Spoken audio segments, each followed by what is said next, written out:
అకాల వర్షాలు, తుఫాన్ దాటికి మిర్యాలగూడ డివిజన్లో వరి పంట నష్టపోయిన రైతులకు ఎకరాకు 30,000 రూపాయలు నష్టపరిహారం చెల్లించాలని డిమాండ్ చేస్తూ తెలంగాణ రైతు సంఘం ఆందోళనకు దిగింది. నల్గొండ జిల్లా మిర్యాలగూడలో సబ్ కలెక్టర్ కార్యాలయం ముందు ఆ సంఘం ఆధ్వర్యంలో రైతులు ధర్నా చేపట్టారు. సిపిఎం రాష్ట్ర కార్యదర్శి వర్గ సభ్యులు మాజీ ఎమ్మెల్యే జులకంటి రంగారెడ్డి ధర్నాలో పాల్గొని మాట్లాడారు. మోంతా తుఫాన్ దాటికి డివిజన్లో వేలాది ఎకరాల్లో వరి పంట నేలమట్టమై వడ్లు మొలకెత్తాయని ఆవేదన వ్యక్తం చేశారు. రైతుల కాయకష్టం పోను ఎకరాకు 30,000 వరకు పెట్టుబడులు పెట్టడం జరిగిందన్నారు. చేతికొచ్చిన పంట వర్షాలకు నేలమట్టమవడంతో రైతులు దిక్కుతోచని పరిస్థితిలో పడ్డారని చెప్పారు. ఐకేపీ కేంద్రాల్లో నిల్వ ఉంచిన ధాన్యం కూడా వర్షానికి తడిసి ముద్దై మొలకలు వచ్చాయని తెలిపారు. ప్రభుత్వం ప్రత్యేక బృందాలను ఏర్పాటు చేసి పంట నష్టాన్ని అంచనా వేసి ఎకరాకు 30,000 నష్టపరిహారం చెల్లించాలని, ఐకేపీ కేంద్రాల్లో తడిసిన మొలకెత్తిన ధాన్యాన్ని బేషరతుగా కొనుగోలు చేయాలని ప్రభుత్వాన్ని డిమాండ్ చేశారు. జూబ్లీహిల్స్ ఎన్నికలు తప్ప కాంగ్రెస్ ప్రభుత్వానికి రైతుల బాధలు పట్టడం లేదని ఆందోళన వ్యక్తం చేశారు.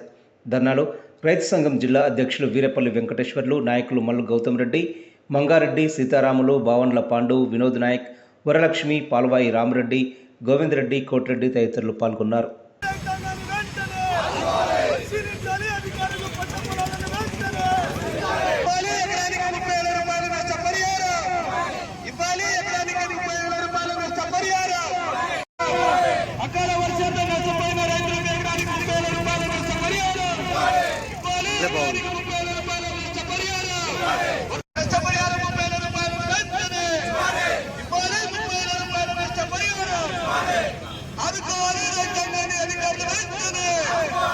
వీటన్నిటికి కూడా ప్రభుత్వ యంత్రాంగం కదిలి క్షేత్రస్థాయిలో గ్రామాలలో వ్యక్తుల వారీగా పరిశీలన చేసి పంట నష్టపరిహారాన్ని అంచనా వేసి ప్రభుత్వానికి నివేదిక పంపి ప్రతి ఎకరానికి నష్టపోయినటువంటి రైతుకు 30,000 రూపాయల ఆర్థిక సహకారం అందించాలని చెప్పి, అదేవిధంగా ఐకేపీ కేంద్రాల్లో ఉన్నటువంటి ధాన్యాన్ని బేషరతుగా మొలకలు వచ్చినా తడిచినా దాన్ని బేషరతుగా కొనుగోలు చేయాలని చెప్పి, అదేవిధంగా డైరెక్ట్ గా మిల్లు వద్దకు వెళ్లి అమ్ముకుంటున్నటువంటి ధాన్యాన్ని కూడా కింద పడ్డది బురద అంటుంది అనేటువంటి షరతులు లేకుండా మిల్లర్స్ తోటి కొనుగోలు చేసేటువంటి విధంగా చర్యలు తీసుకోవాలి.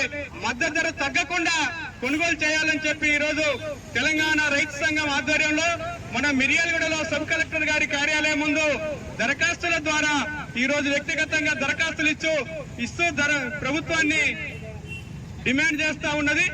రైతులు అనేక రకాల ఇబ్బందులు ఎదుర్కోవడం అనేది జరుగుతూ ఉంది. ఇవాళ రైతు అంటేనే కష్టాలు, నష్టాలు, ఆత్మహత్యలు, అప్పులు ఇవన్నీ కూడా భరించాల్సినటువంటి పరిస్థితి రావటం అనేది జరుగుతూ ఉంది. ఇటీవల కురుస్తున్నటువంటి భారీ వర్షాలు, తుఫాను వల్ల పెద్ద ఎత్తున పంటలు నష్టం జరుగుతూ ఉన్నాయి. రాష్ట్ర వ్యాప్తంగానే నల్గొండ జిల్లాలో, తర్వాత ఏంటంటే ఆయకట్టు ఏరియాలో ఎక్కడ చూసినా కూడా 130% పంట చేతికొచ్చేటువంటి సమయంలో, కోత కోసేటువంటి సమయంలో ఈ అకాల వర్షాలు, తుఫాను వల్ల పూర్తిగా పడిపోయి ఇవాళ తడిచిపోయి ధాన్యం మొలకలెత్తేటువంటి పరిస్థితి రావటం అనేది జరుగుతూ ఉంది. ఎక్కడికి వెళ్ళి చూసినా కూడా రైతులు ఆందోళన పడుతూ ఉన్నారు. అయ్యా, ఎకరానికి మేము 40-45,000 రూపాయలు పెట్టుబడి పెట్టి, తర్వాత ఎరువుల కొరకు పోరాటం చేసి, విత్తనాల కొరకు పోరాటం చేసి, తీరా ఇప్పుడు అప్పులు, బ్యాంక్ అప్పులు లేకపోతే ప్రైవేట్ అప్పులు తెచ్చుకొని అనేక కష్టాలు, నష్టాలు పడుతూ పంట పండించి పంట చేతికొచ్చేటువంటి సమయంలో ఈ రకంగా నష్టం జరుగుతూ ఉంది. ప్రకృతి వల్ల తీవ్రంగా నష్టపోతా ఉన్నాం. మరి ఈ నష్టానికి ప్రభుత్వం బాధ్యత వహించాలి. పంటల బీమా పథకం అనేది కూడా అమలు జరగటం లేదు. మరి ఎకరానికి 40-45,000 రూపాయలు పెట్టుబడి పెడితే మేము తెచ్చినటువంటి అప్పులు ఏ రకంగా తీర్చాలి, మళ్ళీ మేము ఏ రకంగా మళ్ళీ వ్యవసాయ పెట్టుబడులకు డబ్బులు ఎక్కడి నుంచి తీసుకురావాలి, మేము ఆ కుటుంబాన్ని ఏ రకంగా పోషించుకోవాలి అని చెప్పేసి చాలా ఆందోళన చేస్తూ కంటికి నీళ్లు పెట్టుకొని ఎక్కడికి వెళ్ళినా కూడా రైతులు చాలా బాధపడుతూ మాట్లాడటం అనేది జరుగుతూ ఉంది. కౌలు రైతులైతే మరిన్ని ఇబ్బందులు పెడతా ఉన్నారు. అందుకొరకే ప్రభుత్వం ఈ పరిస్థితులంతా కూడా గమనించి అధికారులు కానీ, ఎమ్మెల్యేలు కానీ, మినిస్టర్లు కానీ ఎక్కడికక్కడ రాష్ట్ర వ్యాప్తంగా పంట ఎక్కడెక్కడైతే నష్టం జరిగిందో ఇవన్నీ కూడా తిరగాలి, పరిశీలించాలి. ఈ నష్టం జరిగినటువంటి రైతులకు, నష్టపోతున్న రైతులను ఆదుకోవటానికి అన్ని రకాల చర్యలు తీసుకోవాలి. మరి ఎన్నికలే ముఖ్యమా మీకు?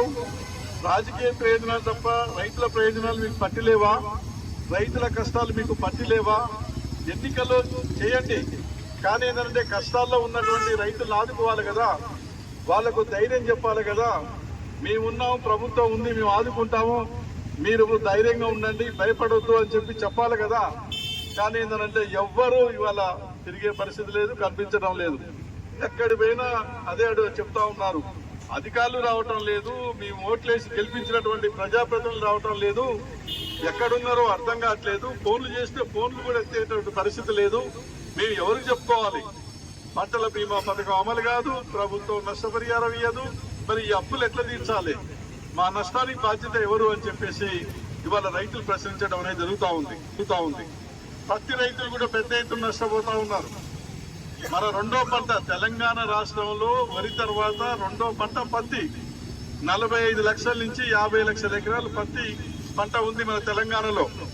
వరి అనేది 65 నుంచి 70 లక్షల ఎకరాల్లో వరి పంట ఉన్నది. ఇవాళ 30% పంట ఈ రకంగా నష్టపోతే మరి ఈ రైతులను ఆదుకోవటానికి అన్ని రకాల చర్యలు ప్రభుత్వం తీసుకోవాలి, రాష్ట్ర ప్రభుత్వం తీసుకోవాలి, కేంద్ర ప్రభుత్వం కూడా తీసుకోవాలి. వ్యవసాయం చాలా క్లిష్ట పరిస్థితిలో ఉన్నది. అనేక రకాలుగా కష్ట నష్టాలు కోర్చి తీరా పంట చేతికొచ్చే సమయానికి అకాల వర్షాలకు ఈ వ్యవసాయం మొత్తం చేతికి అందనటువంటి పరిస్థితి వస్తుంది. ఏ రకంగా చూసినా పంట నాటు పెట్టిన సమయం నుంచి కోత కోసే వరకు అనేక రకాల ఇబ్బందులు ఎదుర్కొన్న పరిస్థితి రైతులను చూస్తా ఉన్నాం. ఎరువుల కాడ ధర్నాలు, ఎరువులు అందని పరిస్థితి, గిట్టుబాటు అందని పరిస్థితి, అనేక రకాలుగా ఇబ్బందులు పడుతున్న ఈ తరుణంలో ఒక సామెత గుర్తుకొస్తుంది, ఎద్దు ఏడ్చిన వ్యవసాయం, రైతు కన్నీరు పెట్టిన రాష్ట్ర ప్రభుత్వాలు, ఏ ప్రభుత్వాలు కూడా మనవాడు సాధించలేని పరిస్థితి ఉంది. నెల రోజుల నుంచి ఐకేర్ సెంటర్లలో ఒడ్లు మురుగుతున్నాయి తప్ప అధికారులు ఒక్కరు కూడా స్పందించట్లేరు. రైతు అంటే ఇంత సులకన, రైతు అంటే అంత ఏ మాత్రం కూడా పట్టించుకోవట్లేదు అధికారులు. రైతుల పక్షాన నిలబడాలి, రైతులకు గిట్టుబాటు ధర ఇవ్వాలి. రాసిపోయిన ఒడ్లు, మొలకలు వచ్చిన ఒడ్లు ఉన్నాయి, ఆ ఒడ్లకు కూడా కనీసం ఎలాంటి ఆకాంక్షలు పెట్టకుండా ఒడ్లు ఎప్పుడే తీసుకోవాలని చెప్పేసి మేము ఐదుగా డిమాండ్ చేస్తున్నాం. అయిపోయింది.